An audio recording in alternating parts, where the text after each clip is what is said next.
I think the critical position I wanted to bring up was because we still have some material to go through. So I want to say I'm not very impressed with how Jay played that game, but I found maybe one decision by you which was very curious to me. Here Jay played Queen B3, which is a very logical move, but you do after Knight G7 have to have some kind of a follow-up because Knight A5 is now a threat. So you, yes, you created a threat to the knight on G8, but you have to have something to do after.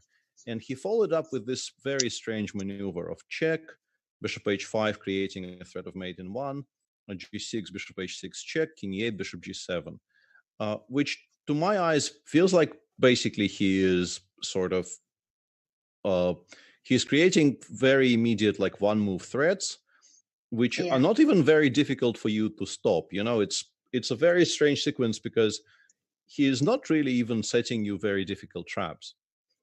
And in the end, I just played G8 here. Yeah, exactly. And after Rook G8, you look to be like you appear to be completely winning. And then he took on F6, and this is when I was looking through this game. This is the position where I wanted to ask for your input a little bit, because what made you not take on H5? Okay, so I did it. Hang on, there's bishop. Yeah, go on. He has bishop takes E7 actually. But you can take with the king, right? Yeah, I could take with the king, but I mean it's still winning. But I didn't want to take because I thought I had for ideas like D takes C3, trying to open up and attack his king more than just taking material, trying to mate him more than just taking exactly. material. And this was I got to this point in the game and I kind of nodded to myself and I thought, this young man knows what he likes in chess and he is not really going to get deterred, you know, like you clearly want to give mate in this game by this point. You're not interested in just winning it, you know, slowly and in some kind of a boring fashion. I don't know. Yeah, I just wanted to GH. I think GH probably in practical terms is simpler, but what you did is fine. It's also interesting that he did not, for instance, try to include bishop takes e7 here. But I guess his position is going to be bad regardless. But after BC, I really liked how you concluded this game, because with the inclusion of DC-BC, I think this was probably your idea. Yeah, you play rook f8 here. Yeah, I still didn't take the bishop on h5 again. Yeah, of course you could, but you didn't do it the previous move. Like, so if he played bishop h4, then I'll take the then bishop. It's a full bishop. Yeah, it's a full bishop. Yeah, I understand.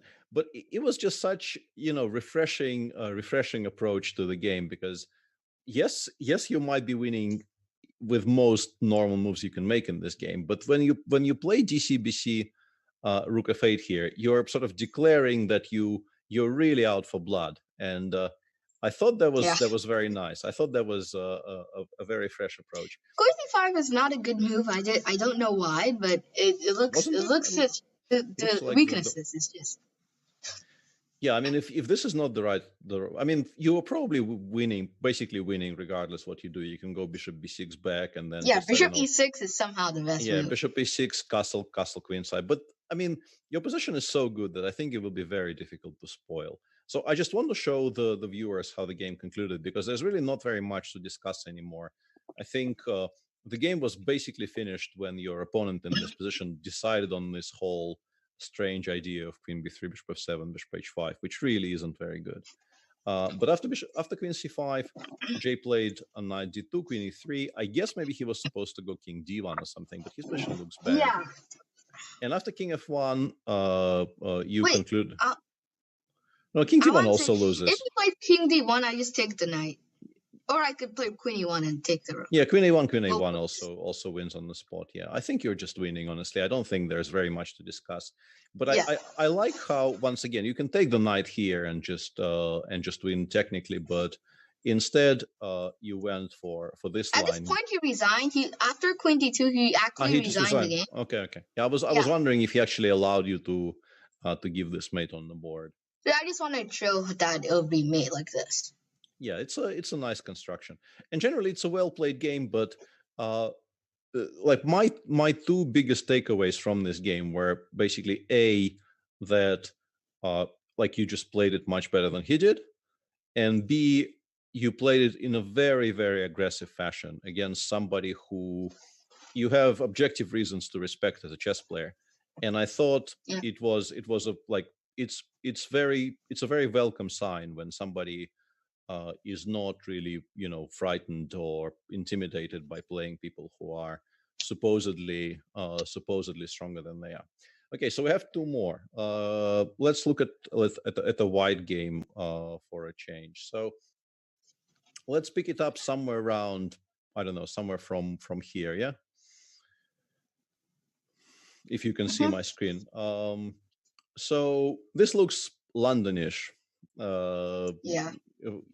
Like it has a general outlines of a London, which obviously immediately makes you my sworn enemy, because I I really don't like the London, but it's a fun kind of London, or at least it becomes fun very quickly. So, what was your thought process in this position?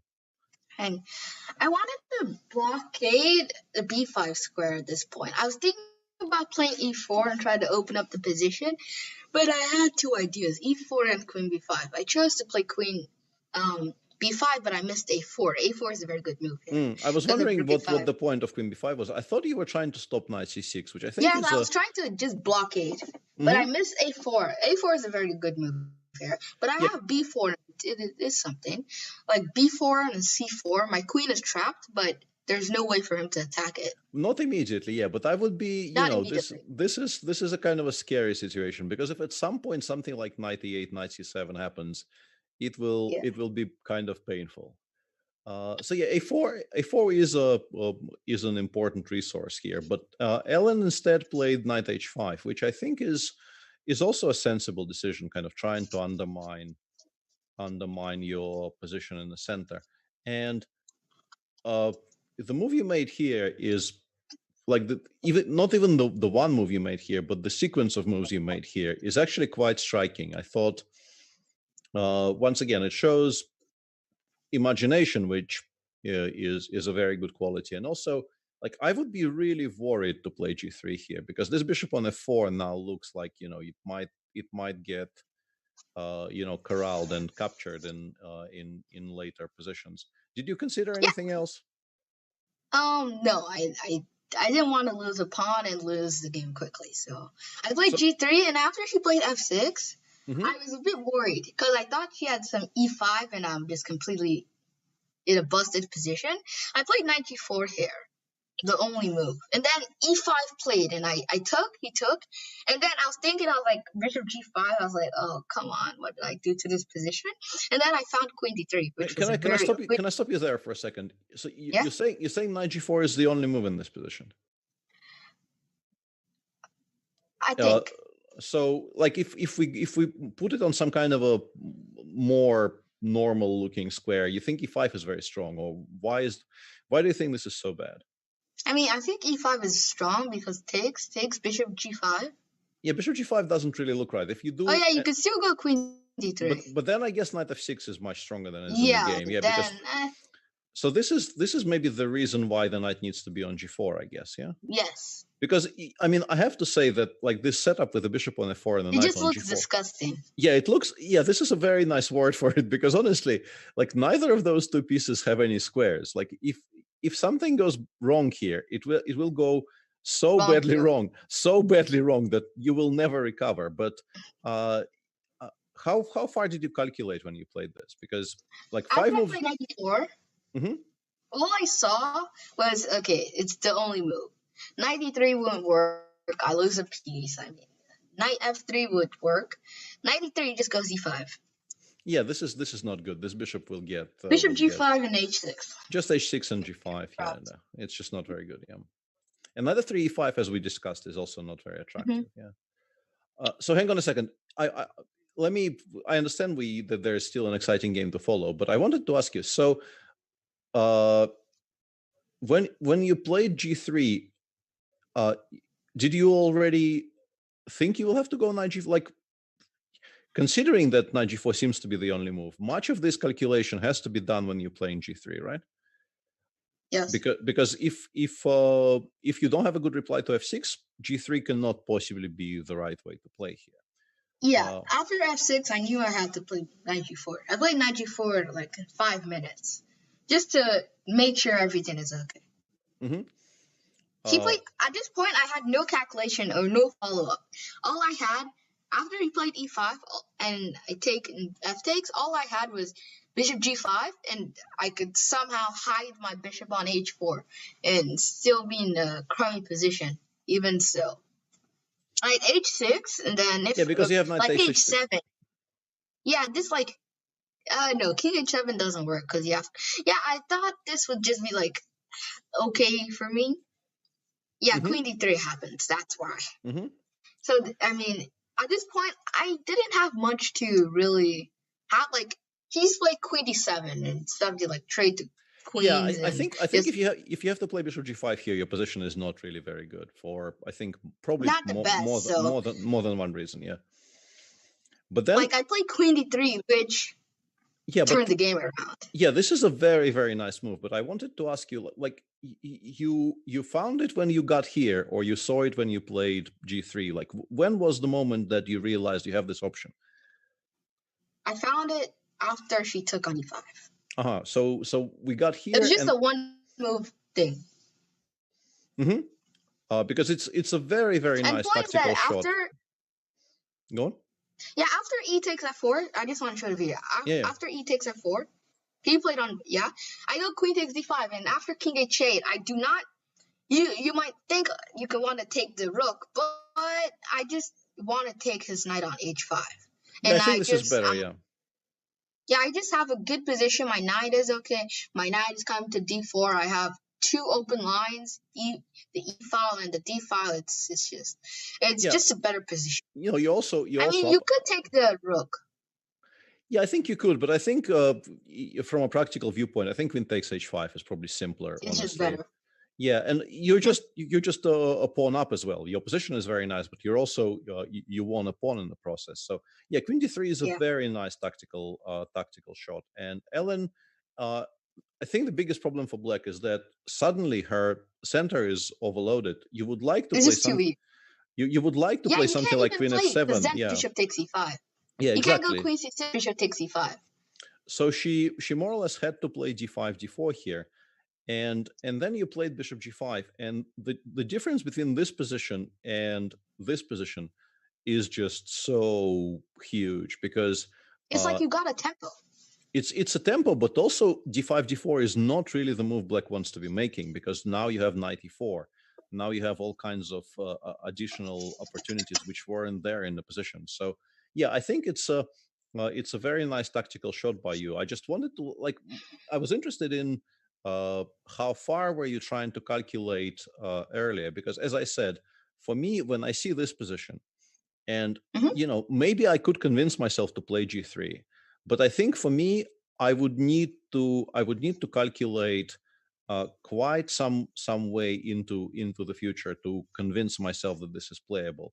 And in your case, it looked like you sort of trusted it will be playable, and it was, which is a good outcome. But it's not going to work. If I didn't have queen d3, then the game would not be so good. That is true, yeah. But being confident in your position, it will. I mean, it's not a bad quality. It's just that, as I said, like I keep on asking you this question because for me it was maybe the most interesting part, trying to understand how you approach chess. Because once we got here, I think the way you've concluded from here, I could find almost nothing to criticize. I think you played just a very nice, energetic game. And once again, it looks like this is something that you do very well in chess. When you get positions with initiative, you are very good at generating more initiative and just playing very forcefully. So let's show the viewers what happened. After knight c6, you played knight e4, king h8. And I really liked what you did here as well. What was your thought process here? I mean, I wanted to play f4, and since I'm never gonna take the pawn on d4, it's kind of undermining. And another, the e5 pawn doesn't have, the d4 pawn and the c5 pawn have the most protection in the world. But the e5 pawn is weak. It's not protected by a pawn. So it is like an isolated pawn.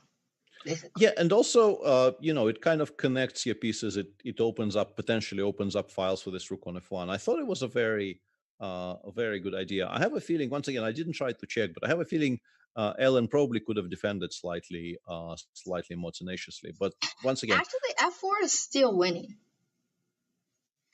If the way I looked at it, I saw it's still winning. what do you mean? So. What do you mean still? Still in a better position. Yeah, no, I'm not saying your position isn't good. I'm saying that the game ended in 7 moves from here or something like that, maybe 10 moves from here, and I don't think Black needs to lose in 10 moves here. But yeah, I like your position. I think your position is very good. So she took, played rook e8, which looks logical. You also brought the rook into play, which also looks logical. And yes. Yeah, the issue with her position here, I think, mainly is that the knight. The knight on h5 just really doesn't do anything at all, and it's like I'm up a piece. To a very large degree, you are playing here as if you're up a piece, and also like by this point, all of your pieces are sort of aimed at the king. The king. And we will see this in a moment. So she played queen d7, you played queen f3, bishop c7, and I played queen f3 to just eye the knight. Yeah. To just look at the knight. Yeah, but also, I mean, the knight on g4 is hanging, but like, I think you don't really want to go backwards here. You want to keep all of your pieces as attacking positions as possible. So queen f3 is by that reasoning, knight gf2 just doesn't look right. You don't want to be going. It doesn't backwards. Look right. And I also played queen f3 to just look at that knight and see if I could ever take it. Like knight e5 is an idea and all those things. In some positions, you definitely will have some tactical, and actually it comes into play very very soon, because she played bishop c7 and you played f5, which I also quite like. And normally you would like with Black to play knight e5 here, but this is exactly where this the fact that the knight on h5 is hanging is so important, because if you give Black one more tempo to play knight f6 here, she will probably stabilize. But she doesn't have that tempo. And after f5, the game continued queen f7, f6, g6, bishop h6, and somewhere around here, I think it's pretty obvious that you are just completely winning, because the rook is hanging, you are threatening to go knight g5, and basically everything is collapsing. You are just crashing through. We can ask some questions about Ellen's play here, but really not very many questions about your play. I like your play. Your play is very energetic and very good. You also seem to have muted yourself. I don't know if that's by design or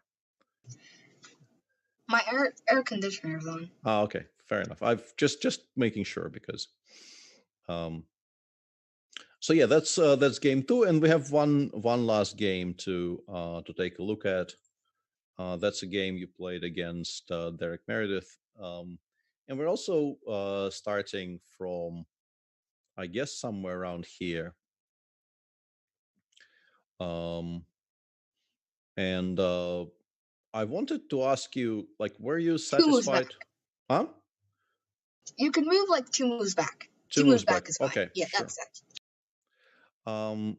So I wanted to ask you, like, how satisfied were you with this? Because I've played a decent amount of these types of, and I think people will recognize this as a Sicilian. So I've played enough of these.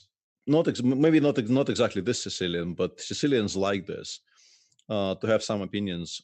And like, how comfortable do you feel playing these types of positions? How well do you know them? How happy were you with what you got here?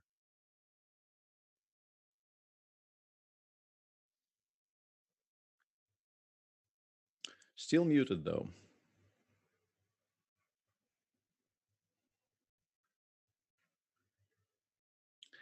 And I can't actually unmute you, so that's hang on a second. Hello? Yeah.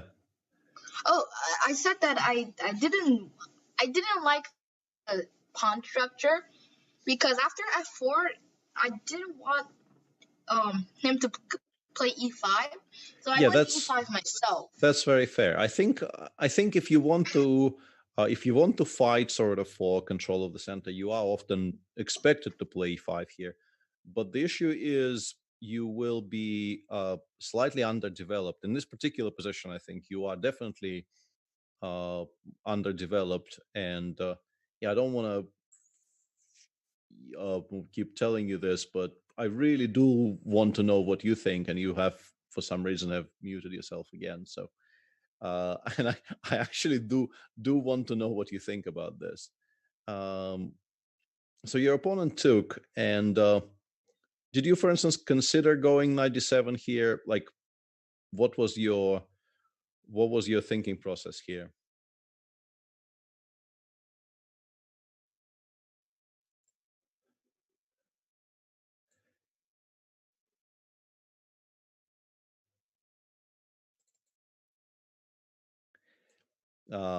Tani, we really need to. Yeah, that's better. Yeah, I played queen takes e5 at point so that I assure myself I always have bishop c5.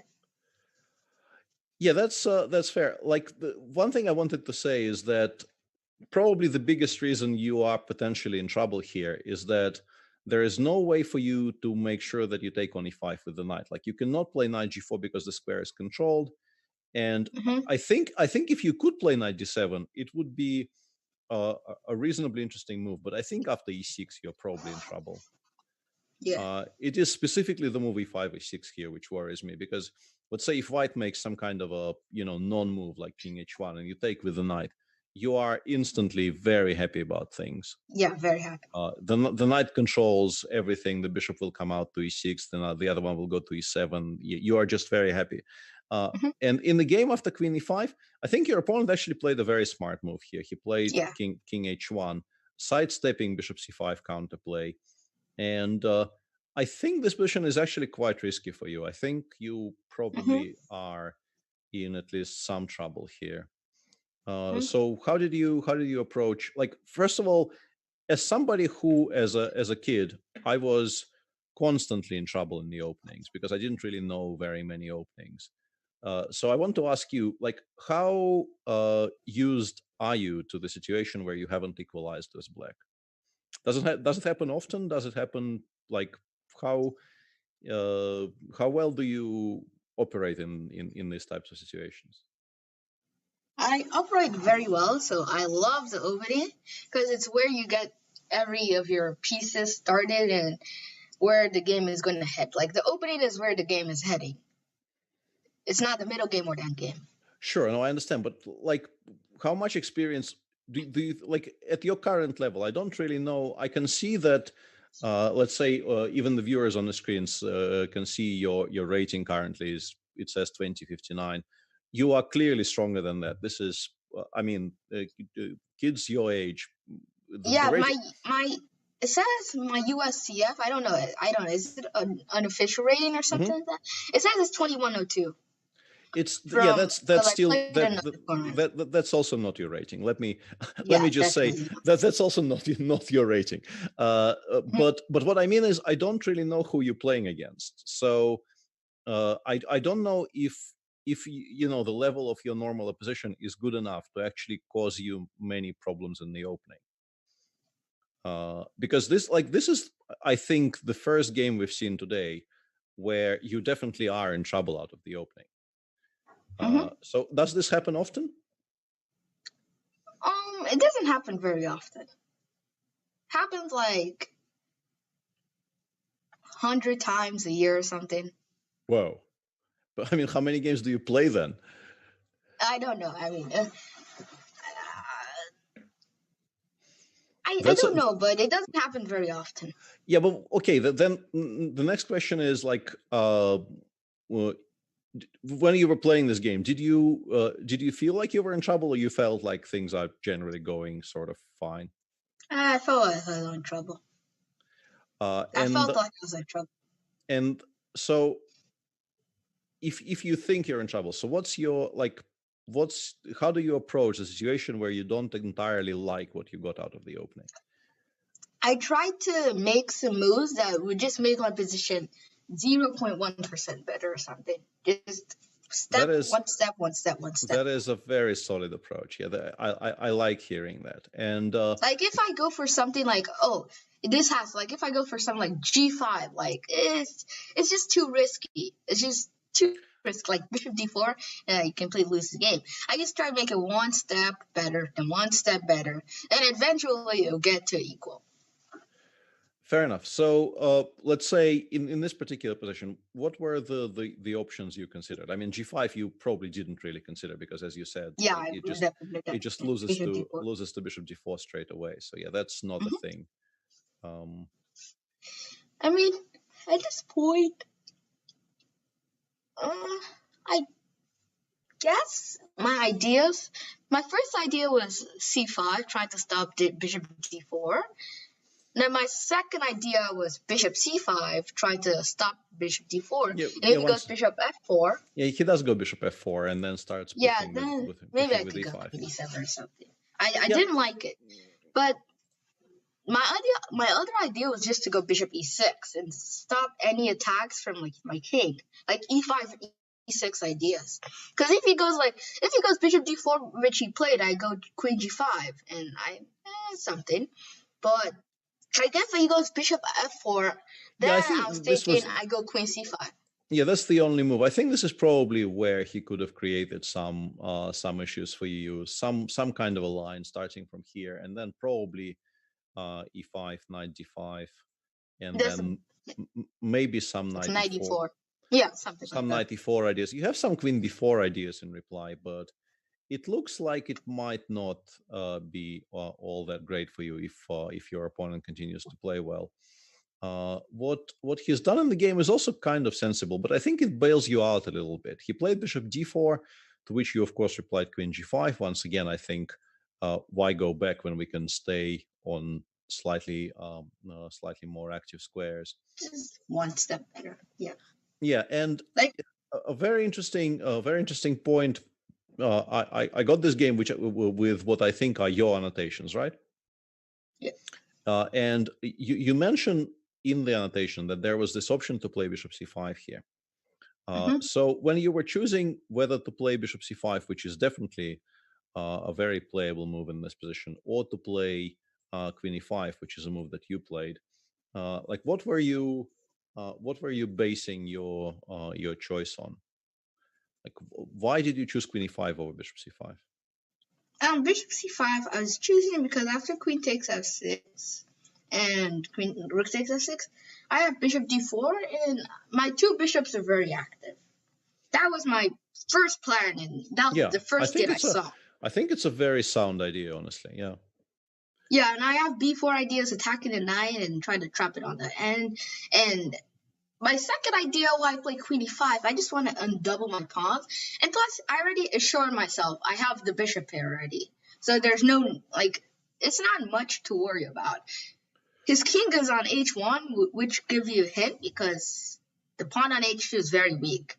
So I have you were already kind of eyeing these kinds of ideas. Yeah, and this is what I was getting at. I had a feeling that this was actually quite important in your consideration here, that you thought, I mean, honestly, very few people with white here will even consider Queen takes E5 because, as you said, why would you undouble your pawns for you? You're just making my position 100 times better. Yeah. So what will normally happen is that white will play with the queen somewhere, and then you can play Bishop D6, and maybe on a good day you can create some kind of an attack on the king side. So your opponent played Queen B6, and go on. I played Bishop D6, but actually at this point, I forgot Queen takes C6. I saw immediately he played Bishop. Immediately played Queen B6. I was like, okay, he has Queen C6. Then when I played Bishop D6, I was like, I just forgot that the C6 was hanging. But then I realized I could just go King E7, and I'm still in a good position. Yeah, you still have a very playable position here. I was also wondering, because I was going to ask you if we are going to sacrifice something here, which we probably are. I was going to ask you why you chose to give up this pawn and not maybe this pawn instead, which was also definitely something you could have considered. But if you say that you sort of just it just escaped you for a second that Queen takes C6 is even a move, that answers my question a little bit. Because I think, Yeah. like, if we're choosing which pawn to sacrifice, I am probably a lot happier giving up the Yeah. pawn on a6, because Yeah, then I agree. the issue with giving up the pawn on c6, as in the game, is that now he has the move knight d5 eventually. Well, not right now, because queen takes h2 is a threat. But you now constantly have to think about the knight landing on d5. Whereas if we look at this position, this knight on c3, sorry, I'll get rid of the wrong arrows. Yeah, got it. Yeah, this knight on c3 is still extremely stupid. It has basically no squares. And after, sorry, I'm misclicking everywhere.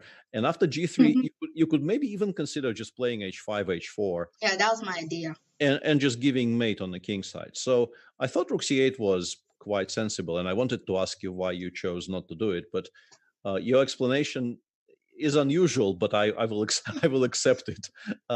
So after queen b7, you now. I think f8 is. I was thinking about it, but I mean, I played bishop c7.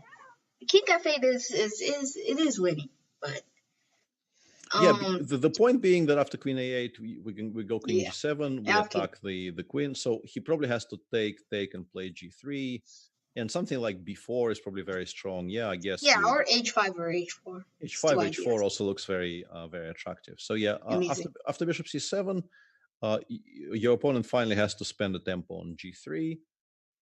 Yeah, and this is where you would like to start attacking on the king side immediately, right? But there is this knight d5 check idea. So you decided to stop it first before proceeding with the attack, right? Yes. So how do you choose between rook a d8 and rook h d8 here? I choose rook a d8 just because I still have. No, I mean, yeah, I choose rook h d8 just so that he doesn't take every of my pawns. Just so he doesn't take every of them. So basically, we don't like allowing this, because then maybe he takes on b5 and he starts offering queen trades. Yeah, I think that's that is I think that's fair. Yeah. And the reason I played any moves to d8 was so that after knight d5 I could take off my rook. That's what he did. Yeah, that's what happened. I'm wondering if maybe, like, once again, this is not really a question for you, it's a question for him maybe, but I'm wondering if something like rook a d1 was more gave him a better chance of defending. I also had ideas of trapping the queen. I'm not sure if we have enough resources for it. It's probably not going to work. Like queen c5 and stuff. But I will say that maybe another reason why you could prefer rook h8 is that in this position you could actually spend a tempo on king f8, just unpinning your bishop, stopping knight d5 with check, because now knight d5 will always, at least he will have to calculate queen takes e4. It's not unplayable, but he at least has to think about these things. But I think he probably underestimated. I think he probably expected you to win this pawn back, yeah? Or at least try to win this pawn back. And then your attack is gone, and he is probably doing quite well. But you were never going to do that, right? That was never the intention. So you played rook d5, queen a8, rook d2. Did you think you were already winning here, or? I mean, he had rook f2 is literally the only move in his position, but I mean, I thought I was winning, but like only -2, -1 or something. But I just had more attack. My pieces are more coordinated than his. That is very true. I also, like, on a slightly personal note, this is online or over the board? This was over the board. Okay, so when you play rook d2, and obviously, we both have seen what happened in the game. So, do you spend very much time away from the board? No. I also keep studying on the board too. So you're always there. So that makes it slightly more difficult for you to go all around the board saying to yourself, please play bishop f3, please play bishop f3. I wasn't expecting him to ever play bishop f3. Yeah, because I was wondering if you were kind of because me personally, I would be away from the board, and I wouldn't have a big expectation of it happening, but I would maybe sometimes, like once every 40 seconds, I would just quietly say to myself, please play bishop f3 here. And it is indeed what ended up happening. And yeah, this is a very nice ending to the game. Of course, allowing rook takes h2. It's a pleasing way to end the game. I mean, he resigned at this point, but just showing the idea of king g1. Yeah, I mean, it's a good time to resign here. You will not be missing the rest of the moves here. Yeah. So yeah, I think we're sort of out of material, and we're also slightly out of time. So I just wanted to say that I really enjoyed this. I wish you good luck in the tournament you're playing right now. And thank you. You like, this has been a lot of fun. People actually warned me it will be a lot of fun, but I enjoyed it a great deal. And it's just so nice to see the enthusiasm you have for the game, and also your approach seems sort of exactly the right approach for somebody who is young but also gifted, and is trying to make his way in chess. So I wish you absolutely all the best, and thank you. good luck in your today's games. Yeah, thank you.